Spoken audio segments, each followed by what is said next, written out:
He's Tom Borski with Borski. Uh-huh. That was not Borski's place out off of Elmo Eden Road. Yeah. Out there in that area. Yeah. So they had a big surprise party. I had no clue. The wife took me over there and said that we're having a birthday party for one of the Borski girls. Right.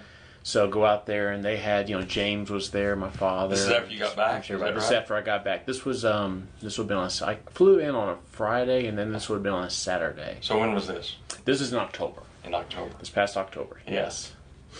Yeah. So you met James just from, you'd seen the show that I did with him? And I didn't actually see the show, but I heard it on the radio station. Okay, you were talking about him. I made a radio piece out of the TV show. And I think it was just a brief commercial that you were just talking about it. And it was during the morning talk show. And, you said you were honoring him at Kyle Field. Yeah. Or I think it was after you honored him. Right, he was one of the people that came on the Veterans Salute Day. Yeah. So I called you. That was that year, 2 years ago, when we honored the veterans and then got our butts beat by Iowa State the same day. Yeah, I remember that. 2006. Yeah. And so I contacted you, and you gave me his number, and I got in contact with him, just got his personal information. And from there, I called you one more time in California, when I was in California before we were going to deploy. And I'm with communications. I do everything with the Combat Operations Center, the works over there. So we were actually trying to tune in to see if we could pick you up, but we couldn't figure it out. So, but while I was there, you can fly a flag, and I was in Camp Fallujah when I first arrived in March. Right. So in March, this is March of 07. 07. Yeah, of 07. All this was last year. Right. So I was still there about this time last year, of course. Right. So I was in Fallujah for about a month. And then they moved me to Al Assad. And while I was in Al Assad, that's when I flew the flag for James. I see. And sent it back to him. It was a nice certificate that our commanding officer, who's a very good personal friend of mine now, he signs it and just says in honor of, flown on this date. Yeah. A few other odds and ends things on there. And so James received that. When I came back, and it was such a beautiful story. When I didn't have any personal contact with him while I was over there. When I came back, though, my wife told me that he met. She had met with him, and that they received the flag, and that he gave my wife to give to me or just for us a CB pen. Now this pen, his mother, while he was overseas, got this and wore it while he was overseas in Guadalcanal and everywhere. And so this is an antique, because this is when the CBs were first formed. But for him to give us that is just. Now I don't have it here. It's in Navasota, my father's place. While I was over there also, I lost my mother to cancer in 2005. 5 days after I came back from my honeymoon, actually. She was just living to see my wife and our wedding. Yeah. So I flew a flag for her in her honor, the 3rd-year anniversary of her death. Right. Okay, and then all my medals, just the classic case with the medals and everything that I had while during that campaign. But I got his pin inside there as well. Right. Thought that would be fitting. And then ironically enough, like I said, 5 days after my mother passed away, after we got back from our honeymoon, 5 days later, my grandmother passed away when we came back from Iraq. That was dementia, Alzheimer's, Yeah. So we're living in her home right now, actually, until we build a home. So I see. That's just a basic on James there, and I was just ecstatic to see him, though. And I do have some additional photos for you. He is wonderful. He spent his whole post-war career in education, and he was principal at, I forget where he was principal at for many years, and all that. And you can still sort of see in him that principal kind of guy, like the kind of guy you wouldn't necessarily want to be called to his office, because you could see where he could probably have been in his youth. He was probably a pretty stand-up, stern kind of fellow that you wouldn't want to mess with. But what a nice man! I mean, absolutely. Yeah. Matter of fact, there's only been 3 of the veterans that I've had on the TV show that I've really traveled any significant distance out of town to go see, and he was one of them. I went to Brenham to see him. Wow. And I remember after we finished talking, it was easy to find his house because he's got a big CB's flag in his front yard. And on his mailbox, I think. And then after we finished visiting, he said, "Let me take you to our memorial," because he was very instrumental in building the Veterans Memorial that's there in Brenham, and it's really nice. Wow. I don't know if you've ever seen it. It's a big I plaza, big circular thing with all the names of the county's veterans on it and all that. And he was the guy that sort of spearheaded the funding of it and got it going and all of that kind of stuff. So he was very proud of that. So I went and saw that after we visited, and then he we did the thing at Kyle Field, and then later on there was an exhibit at the over at the MSC a couple of years ago of life pictures in Life magazine, World War II pictures, or Associated Press photography from World War II. And we did a show over there, which is the only remote show that we've ever done. And I asked him to come over and be on that show, so he's really been on our show twice. But yeah, he's well. I'm glad that my show was able to get you all together. Indeed. That's obviously meant a lot to you and meant a lot to him also. It was. So, and another thing with that, our guys that I work with are so much into the history of the Seabees. Right. And Vietnam vets, that's the only contact they've had with people that have been, in previous wars. Right. And they're always, wanting to talk. Well, when they found out that I had gone in contact with this guy, they're like, "Oh, bring him over. We want to talk to him. James would be more than happy to come in there and share stories. Yeah. Unfortunately, with everybody going on IRR status right after we got back, we're just now starting to all meet up again. In fact, last month was the first time we actually had like a large gathering up in Shreveport, Louisiana, which is where our battalion headquarters is based out of. Right. And when I told them about him, though, they're wanting to meet him. Yeah. And so that's great. It's unfortunately he said he doesn't travel well, so that's the only problem I have is getting him down to Houston. Getting up there. Yeah, there's no doubt about it. Yeah. Well, tell me about your teams would come back. One of the funny stories was, you're wearing your Kevlar, you got all your, this heavy gear on wherever they would go. And they would come over there asking for a cold pill, okay? Yeah. And they're giving them Benadryl, they're giving them all this, no, cold pill. Well, they thought something to bring down their thermostat. They thought we were taking some kind of a pill. How do you keep it, cool all the time, you know? And here they were living there all their lives, and they could not figure that out. Right. There's a few photos in here that you'll see with some of the local Iraqis, but they never, to my knowledge, had a problem with any of them. They would have we would have a translator and a Marine advisor that would be with us at all times as well whenever they would travel out in country. Right. And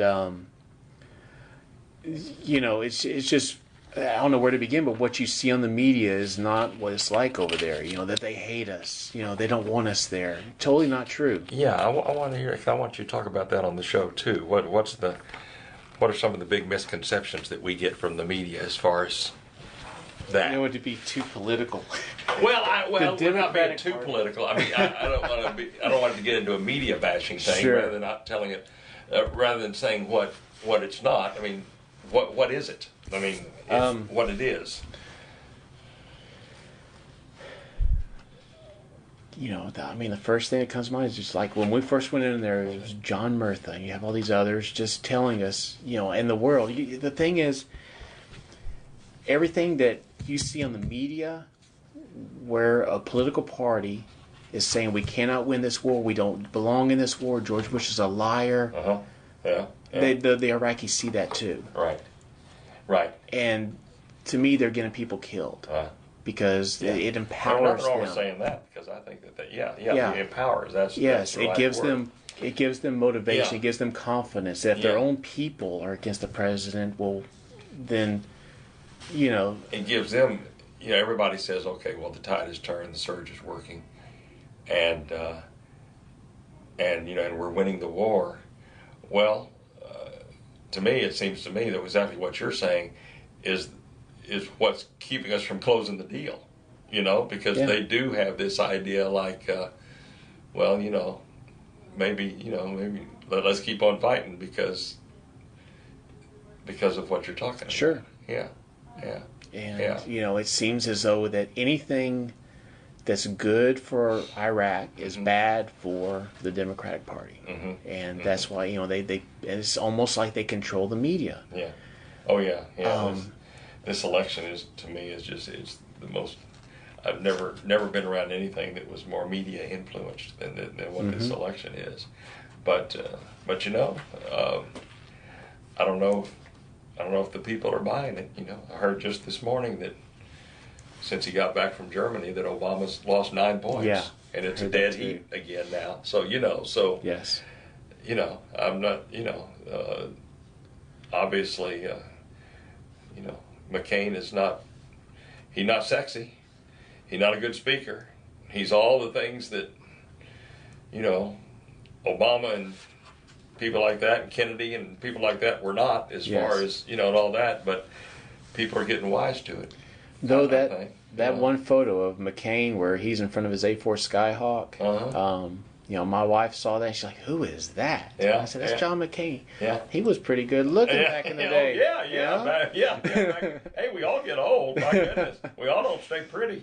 That's. No, I think this is going to be very, very interesting, and I think Obama's inexperience is going to come out and show. He's going to stick his foot in his mouth. I mean, he comes just dangerously close all the time to showing his true colors as far as his inexperience and all of that. And I think that this'll.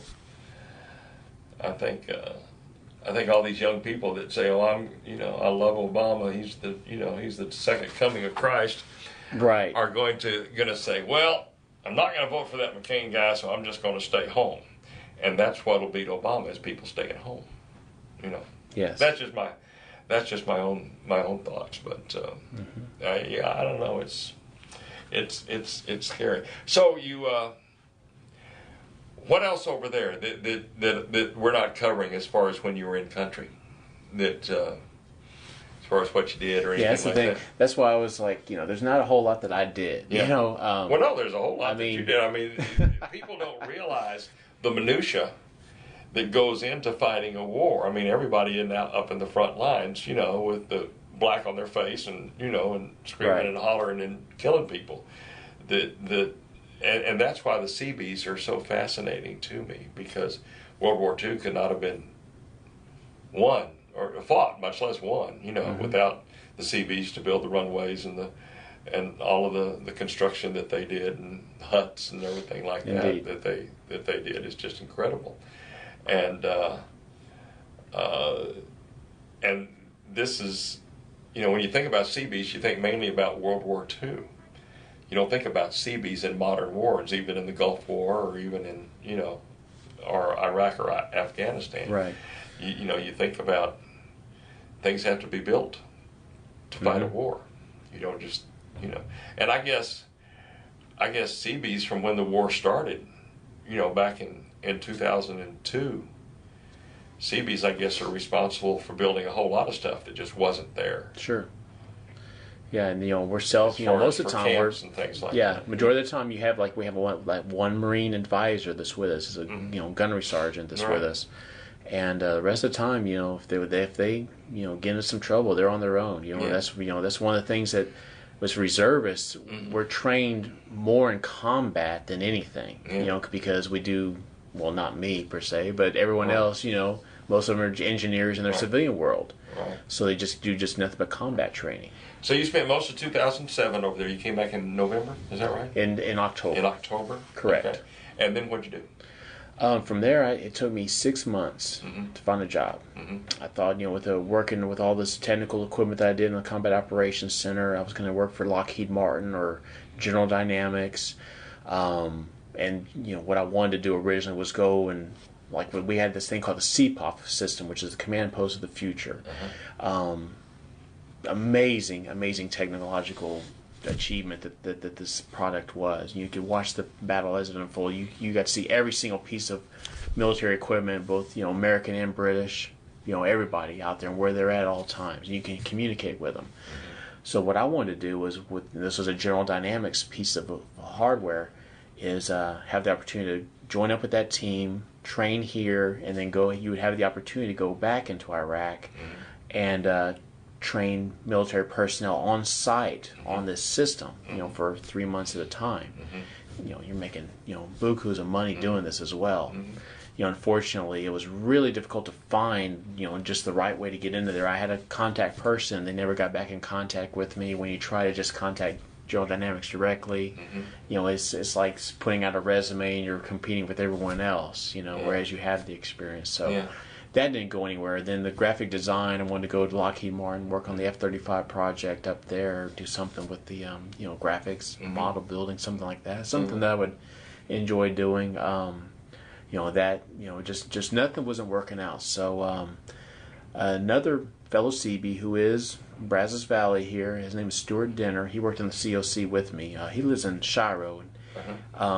His wife works for A&M off of Agronomy Road. I'm not sure what department, but he got hired on here at TTI. He's with the he's in charge of safety over in the the TTI tower over there behind Wise and Baker over there. He said, "Hey man," he says, "get on board. This is a great place to work." So I, research associate is my title. I contacted Katie Walmack, who works next door here. She hired me pretty much on the spot. Once she saw my resume and I walked in here and she hired me. So here I have been. So what do you since. We work primarily with. A lot of the funding comes from TxDOT. We do a lot of the survey work for, say, a Click It or Ticket campaign that just ended. We go out and we actually stand on a street corner and count seatbelts. And we just see who's wearing their seatbelt, who's not. Now we'll get the age, the race, as well as, we're just getting the front driver and passengers.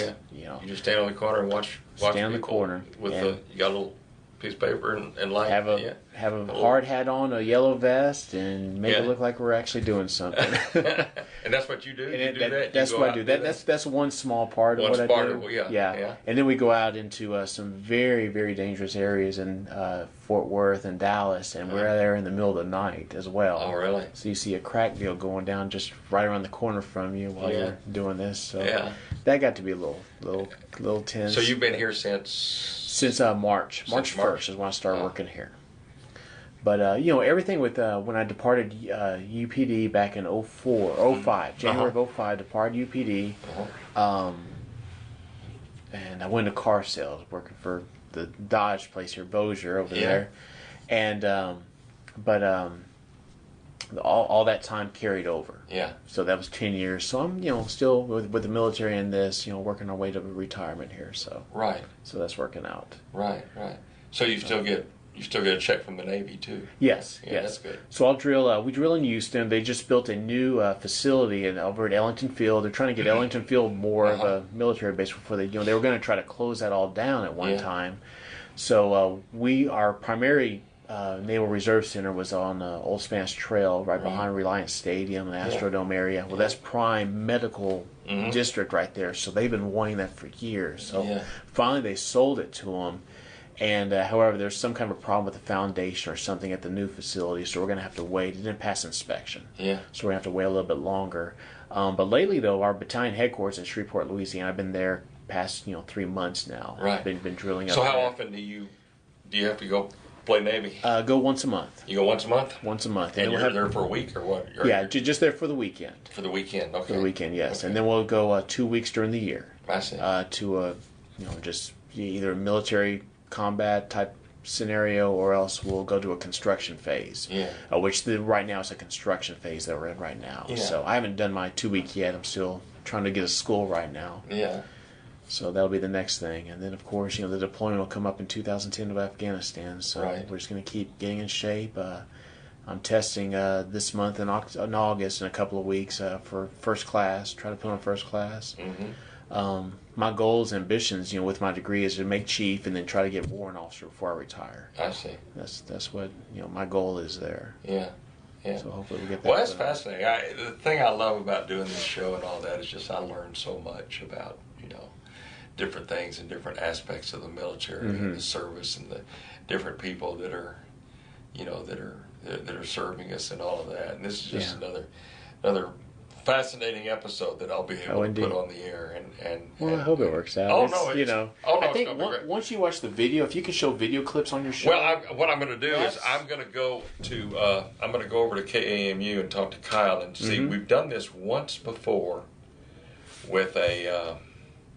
We've put a video on once before. You say this lasts an hour. I'm wondering. There, you can divide up into clips. What would be the? I wonder what would be the best. I mean, if I'm looking at it, if we were just to show 2 minutes of it, I mean, what would be the most significant part of it, just as far as to try to describe what you're going to be talking about on the show? They start talking about the crow's nest in there. Yeah, that's pretty good. That's a fascinating piece. They Commander Sharton, who is our CO, he does a little introduction about himself. Talks about what our areas of operation are and whatnot. Right. Most of it's comedy. It's a lot of comical stuff that's in there. Right. Then we go into there's a Purple Heart ceremony, which that's really long. But we have Admiral Cellon. That's I think that's what you say his name. He actually does a presentation. Right. One of the key things in that DVD that I did, most of my besides the COC. Are you in the DVD? I'm in there a little bit. Yes, okay. Yes. One of the key things that we did was Rear Admiral Phillips was the admiral over the Seabees, the construction engineering aspect, civil engineering, I should say. And he retired after 30 some odd years, and they were going to they had a retirement party for him up in Washington D.C. or somewhere. I mean, you're talking about the Joint Chiefs of Staff. My old boss from UPD, now Secretary of Defense. Gates was there.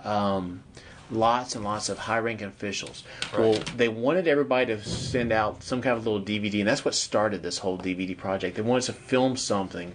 So what we did was it's called a salute to Admiral Phillips. We basically did the old hee-haw, such salute. We did that, and then we sing the Seabee song. Okay. Well, we made it fun. We made it comical, as you'll see, and it was. They ended up showing it twice. They said it was definitely the highlight of the evening. So for that, I've got this Naval Achievement Medal, which I was awarded that because of that film. Right. There is one of the major things I do want to talk to you about. Yep. The Seabees are working here in this community, actually. Oh, okay. The obstacle course that's over here, 2018 and George Bush Drive. We built that. Yeah.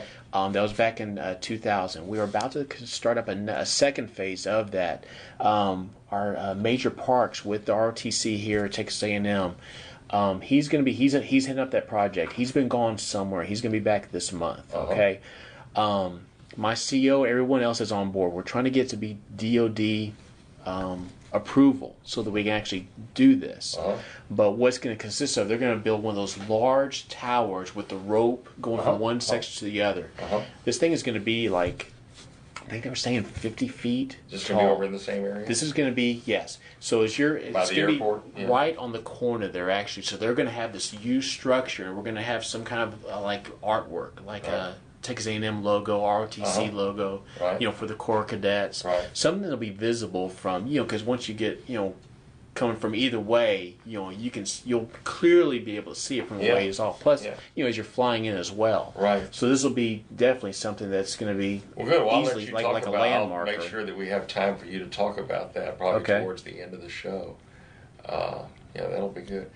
Like I said, you've seen the show. It's about 28 and a half minutes long. The challenge is always to get everything you want to talk about in the 28 and a half minutes. I don't think we'll have any problems with that. But we're going to do it on Wednesday. Like I say, we normally do it on Thursday, but since you're leaving and I'm leaving the next day, you're going to PA, right? Is that right? Yeah, I'll be. We'll be more in Corpus Christi. We'll be you're down just south. Well, it's on Mustang Island. South on 361. Yeah. Well, Gulf Shores in Port Aransas? Sure do. Is that where y'all are? It's the sister of Gulf Shores. I think it's called... So it's like right next door? Something else. It's further down. It's actually in Corpus Christi. Yes. Oh, okay. Yes. Well, we're actually in Port Aransas. Right. We're at a place called Island Retreat. Okay. On 11th Street, which is just right off of 361, which is the road. And y'all are going down Thursday? Thursday. Yeah, well, we're going Friday and spending a week. This is my Wow. vacation. This Excellent. Is a week's vacation. So we're looking forward to it. Fortunately, Dolly missed us to the south, and it looks like Edward's going to miss us to the north. So we're going to be just fine. We're going to be in good shape, right? I hope. Yeah, that's yeah, that'll be good. We've been ducking them so far this summer. That's good. I hope that this Edward brings us some rain here. Oh, boy. yeah. Well, I think it will. I was looking through. Well, yeah, we were saying this morning it's a 100% chance of a lot of rain tomorrow or Tuesday, I guess. Yeah, I heard what were y'all saying this morning? There was y'all were using some word. I don't remember what it was. I guess it was coming straight from the weather, though. They were saying assurance or assured chance of rain, something like that. Yeah. I don't recall, but yeah, we used to stay at that Gulf Shores for during the whole 1980s. That's where we go as the Puerto Ricanos ourselves. So you were at Camp Fallujah about a month? About a month. And then you went to Al-Assad. Went to Al-Assad, yes. And again, with the Combat Operations Center, what I would do there, by the way, was I'd give brief whenever the captain, female captain with the 30th NCR, she would come by, and I'd have to give briefings to her as well as the Marines on the day's events. We had 3 screens set up in there. We could watch. We had like what's called a Merc chat, which would be basically like your Yahoo Messenger. Right. You could pretty much talk to anybody in that theater. Yeah. Anybody. Yeah. And you just have to know the right channel. So we'd have all these on one screen in the middle, and that way we would be in contact with just like the 30th NCR, Camp Fallujah, right, and then other people that were out there in the other areas of operation. Right. I'd like to talk about your a little bit, if we have time, about your hobbies. Could you do me a favor and bring? I would have brought it myself. Can you bring tomorrow? Can you bring your camera to work and maybe take a picture of this for me and email it to me? Yeah. Like this one, and maybe one of those in an airplane or something like that. Just get up close and just shoot just pictures and then email them to me. Would you do that? Yeah, we can do that. Yeah. Just bring your camera to work tomorrow and do that for me. Then email them to me, because I'd like to include those in the show about your hobby, about doing that, because those are fascinating. You include like Colonel North autographing or anything like that, or no, that's okay. Okay. That's but yeah, I like maybe this carrier and maybe one of the. I like maybe the. That's a Russian carrier there? Yes, the Russian one. Yeah. Okay. Yeah, maybe one of the airplanes or that carrier over there, whichever ones you like. A couple of things that you like. Just do like a. That'd be great. All of them. Yeah, that'd be great. Yeah. Sure. Yeah, if you can shoot that and then just email me those pictures. Yeah. And then, are you in this book other than your individual shot that I saw? Yeah. Show me where you are. You can probably can find yourself. A whole lot of photos of me. Well, isn't that the way it always is? You take pictures of other people. Yeah, there's like a lot of logos right there. Oh yeah. See, this is just random photos that we that were shot. Yeah. I thought that was me there. Okay, I am. There's the 12th man. Oh, okay. Okay. There I am there. This missile. Okay, but I've got that picture here. Yeah. Yeah. And I think I got that. Didn't you send me that picture too? Yes. Yeah. Okay. Yeah. Yeah, we were lost in the desert, so to speak. Right. But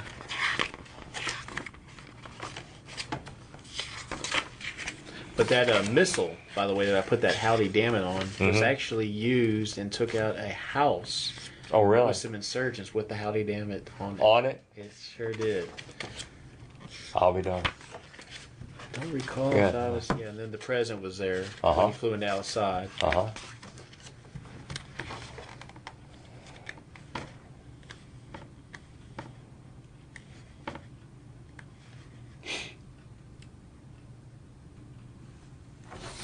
was gonna suggest even this other guy, Stuart Dinner.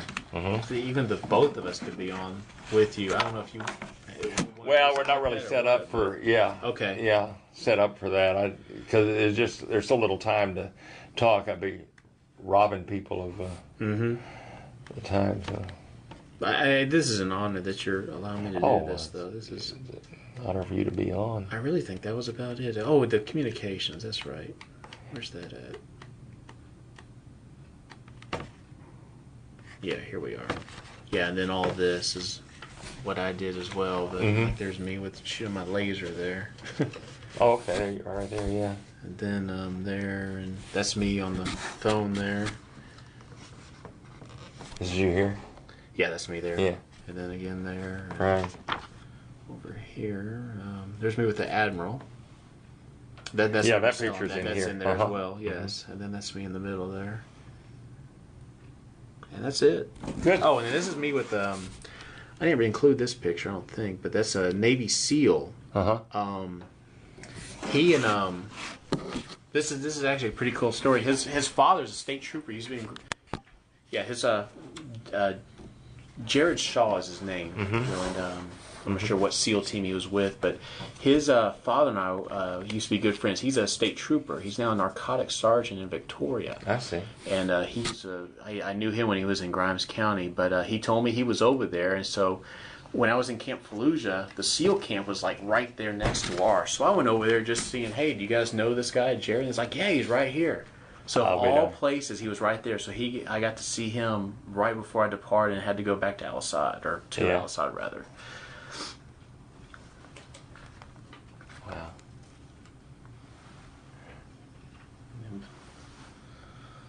That's not you there, is it? No, that's in Saddam's palace right there. That's his little throne. That's his throne. That it is, and that's in Baghdad.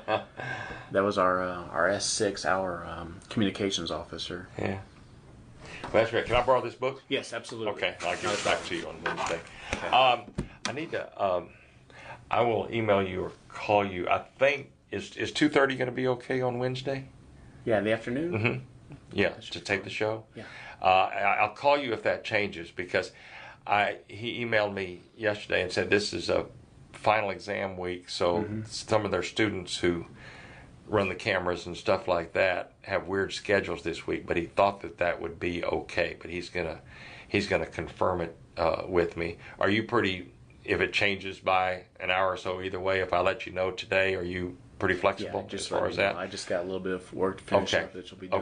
Okay. And what I say, will just you can wear, just your regular work clothes, anything you want to do. I usually wear a coat and tie, but my guest usually does not. They just usually wear just a collared shirt or whatever. If you wanted to wear a uniform, that would be great. I haven't had many that did that, but I think that's always wonderful since you're still if you want to wear a uniform, I think I'd be honored for you to wear that if you don't mind doing that.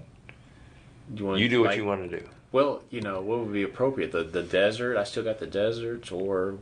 How about the desert? You think? Yeah, the fatigues. Okay. Yeah. Will you do that? I can do that. That'd be great. Sure. That'd be great. Okay. I love that. I love that. All right. I love that. I've had a couple that have done that before, and that would be great. Yeah. Yes. Before you depart, I do... This is Are you going to give me a coin? I'm going to give you a coin. Oh, my gosh. And again, that is my coin. I designed that in its entirety. You're only the second one of my veterans that's given me a coin. Really? I had a Vietnam veteran give me a coin one time, and I just absolutely treasure it. And you designed this? I designed that, yes. Yeah. Yeah, all using the little Macintosh computer back here. This is the 28th CBs. Mm-hmm. Thank you. One of the original. I would almost bet money that we are the only original CB battalion that's never broken up. It's been in existence since World War II. Since World War II. Goodness gracious. Thank you very much for that. What an honor to have that.